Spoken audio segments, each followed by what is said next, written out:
ایک سوال جو رمضان المبارک میں بہت زیادہ پوچھا جاتا ہے کہ فدیہ کب، کس کو، کتنا اور کیسے دیں۔ یاد رکھیں، ہر بالغ عاقل مقیم انسان کے اوپر، مرد و عورت کے اوپر رمضان المبارک کے روزے رکھنا فرض ہیں، لازمی ہیں، ضروری ہیں۔ جو بندہ روزے نہیں رکھے گا وہ گناہگار ہوگا۔ اگر کوئی عذر ہے تو اس عذر کی بنا پر اللہ تعالیٰ نے اس کو رخصت دی ہے۔ اب یہ عذر دو طرح کے ہو سکتے ہیں، یا تو عذر عارضی ہوگا یا پھر مستقل ہوگا۔ اگر عارضی ہے، جیسے سفر ہے، کوئی انسان رمضان المبارک میں سفر کر رہا ہے تو وہ عنقریب واپس آ جائے گا رمضان کے اندر ہی یا رمضان کے بعد، تو مسافر کے لیے اجازت ہے، وہ رمضان المبارک میں اس سے فائدہ اٹھا سکتا ہے، وہ روزہ افطار کر لے اور بعد میں جب وہ اپنے گھر کو واپس آ جائے تو وہ پھر روزہ رکھ سکتا ہے۔ اسی طرح مریض انسان ہے، اور مریض انسان بھی دو حالات سے خالی نہیں ہے، یا تو وہ مرض ہمیشہ ہوگا یعنی مستقل ہوگا، یا پھر وہ عارضی ہوگا۔ اگر تو عارضی مرض ہے، جیسے یہ بخار ہے، سر درد ہے، یا اس طرح کے اور مسائل ہیں، کمزوری ہے، انسان رمضان کے اندر ہی ریکور ہو جاتا ہے یا پھر رمضان کے بعد ریکور ہو جاتا ہے، تو ایسے انسان کے لیے یہ حکم ہے کہ جیسے ہی وہ صحت یاب ہو وہ فوراً اپنے روزوں کی قضا دے، اپنے روزوں کی گنتی پوری کر لے جتنے بھی اس کے روزے رہ گئے تھے۔ دوسرا انسان وہ ہے کہ جس کا عذر مستقل ہے۔ مستقل عذر کیا ہے کہ اگر کوئی شخص ایسی بیماری میں مبتلا ہے کہ جس کے شفا یاب ہونے کی اسے امید ہی نہیں ہے، یعنی اب وہ زندگی سے مایوس ہو چکا ہے،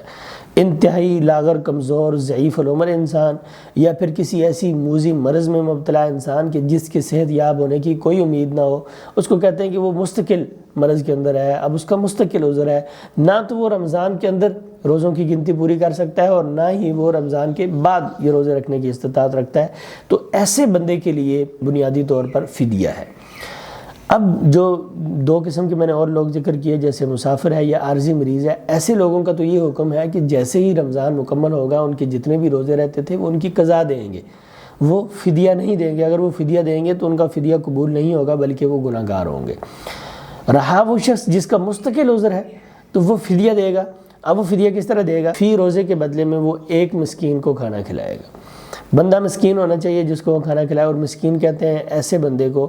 کہ جس کی آمدنی کم ہو، جس کے اخراجات زیادہ ہوں، جس کی کچھ نہ کچھ آمدنی، کچھ نہ کچھ اس کی انکم ہو لیکن اس کا اس پر گزر بسر نہ ہو رہا ہو، تو ایسے بندے کو کہتے ہیں مسکین۔ یا ایسا شخص جس کے پاس کچھ نہیں ہے، بالکل ہی کنگال ہے، ویل ہے، تو ایسے بندے کو بھی دینا جائز اور درست، اور وہ فقیر یا غریب کہلاتا ہے۔ تو یعنی فقیر یا غریب یا مسکین کسی کو بھی آپ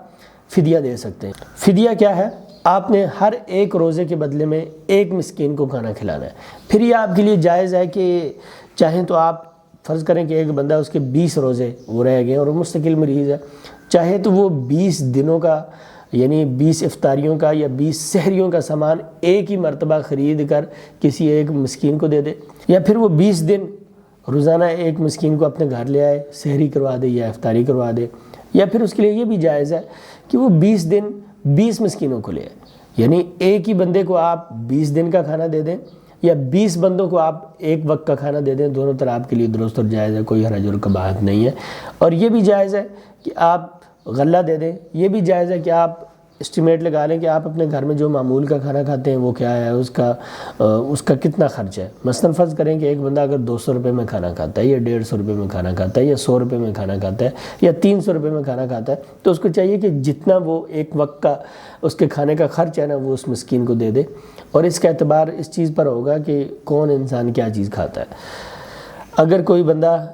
پاکستان میں بسنے والا ہے اور وہ 150-200 روپے میں ایک وقت کا کھانا کھا لیتا ہے، تو اس کو چاہیے کہ وہ 150-200 روپے کے حساب سے وہ ایک مسکین کا فدیہ دے۔ اگر کوئی شخص ایسے ملک میں رہتا ہے کہ جہاں پر ایک وقت کا کھانا 1500 روپے کا ہے، 1500 سے 2000 کے درمیان ہے، تو ایسے بندے کو چاہیے کہ وہ اتنی رقم ایک مسکین کو ادا کرے۔ تو اس طرح جتنے روزے رہتے ہیں